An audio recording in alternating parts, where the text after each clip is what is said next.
The Saif Malik gallery से मैं आपकी होस्ट रईसा मलिक। हमारे नए शो रहस्य और रोमांच में आज हम बात करेंगे पुनर्जन्म का रहस्य। विश्व में तमाम धर्मों, विशेष रूप से हिंदू धर्म की दृढ़ मान्यता है कि मृत्यु के बाद शरीर मर जाता है, लेकिन आत्मा नहीं मरती। वह किसी दूसरे शरीर के रूप में पुनर्जन्म लेती है।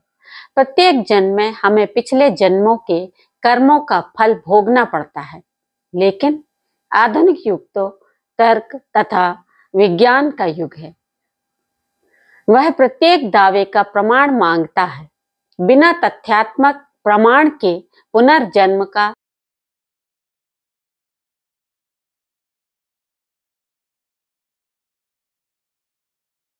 या अन्य किसी ऐसी ही घटना को विज्ञान मान्यता नहीं देता और वह केवल कपोल कल्पना या किस्से कहानियों की बात बनकर रह जाती है। पुनर्जन्म के क्षेत्र में जैसे ही हम तथ्यों की जांच करने के लिए जाते हैं, वैसे ही उसका रहस्य खुलने की बजाय और भी गहरा होता जाता है। इस संबंध में सर्वाधिक उल्लेखनीय उदाहरण है भारत की शांति देवी का, जिन्होंने 3 वर्ष की आयु से ही अपने पिछले जन्म का हाल सुनाना प्रारंभ कर दिया था। सन 1929 में पुरानी दिल्ली में जन्मी शांति देवी ने अपने माँ बाप से एक दिन कहा कि उनके पिछले जन्म के पति का नाम केदारनाथ है, जो मथुरा में रहते हैं।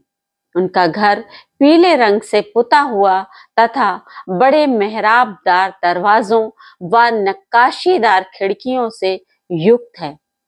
मकान के विशाल अहाते में गेंदे तथा चमेली के फूल लगे हुए हैं। उनके बच्चे आज भी अपने माता पिता के साथ उसी मकान में रहते हैं। जैसे ही समाचार पत्रों में यह कहानी प्रकाशित हुई, इसके तथ्यों की जांच पड़ताल प्रारंभ हो गई। शांति देवी का कहना था कि पूर्व जन्म में उसकी मृत्यु बच्चे को जन्म देते समय हुई। बच्चा जीवित रह गया था तथा मां की मृत्यु हो गई थी। जब शांति देवी के एक रिश्तेदार किशन चंद ने उसके कथित पति को इस संबंध में पत्र लिखा, तो केदारनाथ ने मामले की जानकारी के लिए दिल्ली स्थित एक रिश्तेदार को शांति देवी के घर पर भेजा। शांति देवी ने इस रिश्तेदार को भी तुरंत पहचान लिया और उसे कई ऐसी बातें बताईं जो केवल केदारनाथ की स्वर्गीय पत्नी को ही मालूम हो सकती थी। जब केदारनाथ शांति देवी से मिलने दिल्ली आए, तो शांति देवी ने एक पति परायण पत्नी की तरह तथा एक स्नेही मां की तरह दोनों की देखभाल की।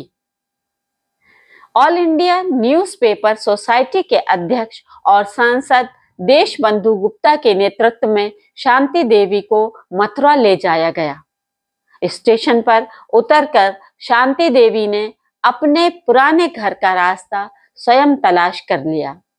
शांति देवी द्वारा अपने पति पूर्व जन्म के बताए हुए तमाम विवरण सत्य सिद्ध हुए।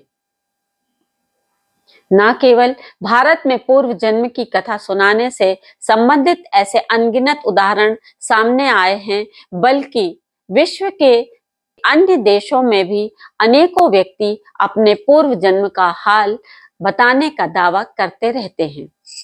पश्चिमी यूरोप, लैटिन अमेरिका, संयुक्त राज्य अमेरिका तथा निकटवर्ती पूर्व के देशों से भी इस तरह के कई लोग प्रकाश में आए हैं, जो अपने पूर्व जन्म का हाल बता सकते हैं। वैसे अब यह सिद्ध हो चुका है कि पुनर्जन्म की अवधारणा भारत से ही उत्तरी अमेरिका पहुंची थी। अमेरिका में इस प्रकार का सबसे बड़ा उदाहरण प्रसिद्ध रेड इंडियन मछुआरे विलियम जॉर्ज सीनियर का है, जो मरने से पहले अपने पुत्र व पुत्रवधू को आश्वासन दे गए थे कि वे उनके पुत्र के रूप में पुनर्जन्म लेंगे तथा शिशु के शरीर पर भी उनके शरीर जैसे निशान होंगे। अगस्त 1949 में विलियम जॉर्ज की मछली मारते हुए मृत्यु हो गई। कुछ दिनों बाद उनकी पुत्रवधू ने एक ऐसे बालक को जन्म दिया जिसके शरीर पर उसके ससुर जैसे ही निशान थे। बच्चे का नाम भी विलियम जॉर्ज रखा गया। इस बच्चे में अपने दादा के सारे गुण मौजूद थे। वह उन्हीं की तरह हल्का सा लंगड़ा कर चलता था तथा बच्चे के पास मछली मारने व नावों से संबंधित ज्ञान का असीम भंडार था। ये दोनों विशेषताएं उसके दादा में भी थी। उसे आस पड़ोस के लोगों और स्थानों के बारे में असामान्य जानकारी थी, लेकिन जैसे ही बच्चा बड़ा होता गया उसके अपने दादा से मिलने जुलने वाली समानताएं कम होती गईं। अपने माँ को ससुर द्वारा दी गई सोने की घड़ी उसने जरूर पहचान ली और दावा किया कि यह उसकी घड़ी है। वर्जीनिया विश्वविद्यालय संयुक्त अमेरिका के मनोरोग विभाग के परामनोविज्ञान संभाग के डायरेक्टर डॉक्टर यान इटिवेशन ने इस दिशा में काफी शोध कार्य किया है।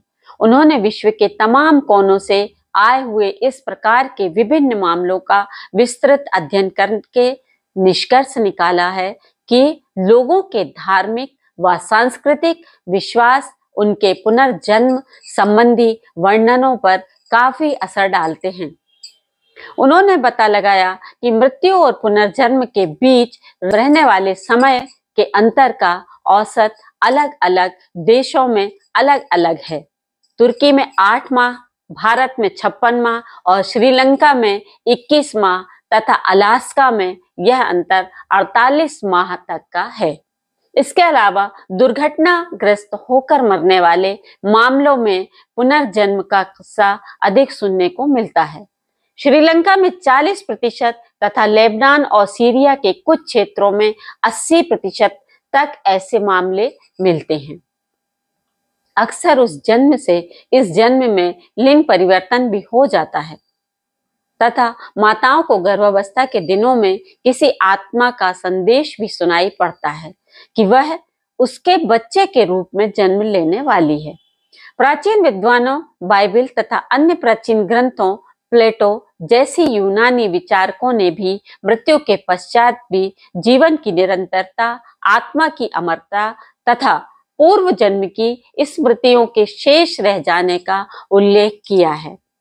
तिब्बत की दलाई लामा परंपरा एक ऐसी परंपरा मानी जाती है जहां नया दलाई लामा पैदा होगा। कहा जाता है कि वर्तमान 13वें दलाई लामा को सन 1936 में इसी तरह खोजा गया था। 14वें दलाई लामा ने अपने खोजे जाने का विस्तृत वर्णन माई लैंड एंड माई पीपुल नामक पुस्तक में किया है, जो पुनर्जन्म के अस्तित्व का अभूतपूर्व दस्तावेज लगता है। साधारण व्यक्तियों ने ही नहीं, दलाई लामा के अतिरिक्त अनेक महान व्यक्तियों ने पुनर्जन्म की धारणा की पुष्टि की है। अमेरिकी जनरल जॉर्ज पैटन का विश्वास था कि पूर्व जन्म में वे एक रोमन योद्धा थे। 19वीं शताब्दी में महिला नेता तथा लंदन की थियोसोफिकल सोसाइटी की अध्यक्षा श्रीमती एनी बेसेंट को दृढ़ विश्वास था कि उनका पुनर्जन्म अवश्य होगा। विगत जीवन और वर्तमान जीवन के बीच जो अंतराल होता है उसके बारे में बताने में अभी तक लोग असफल रहे हैं।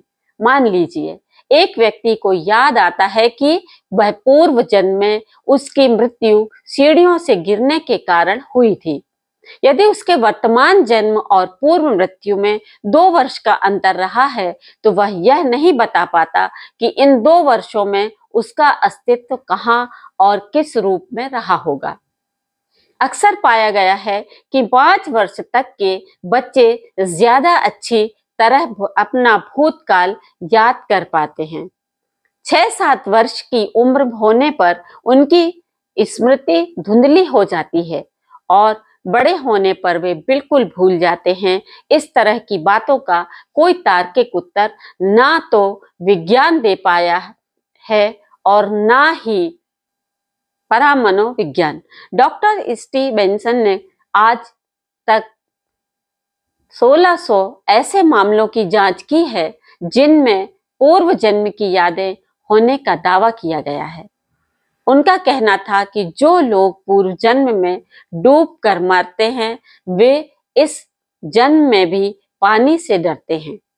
पनडुब्बी के इंजन चलाने, नाचने गाने, सीने की मशीन चला लेने इत्यादि जैसी पूर्व जन्म की योग्यताएं इस जन्म में भी लोगों में देखी गई हैं। हिप्नोटिज्म द्वारा भी कई लोगों को उनकी पूर्व जन्म की याद दिलाने की कोशिश की गई है, जिसमें एक सीमा तक सफलता भी मिली है।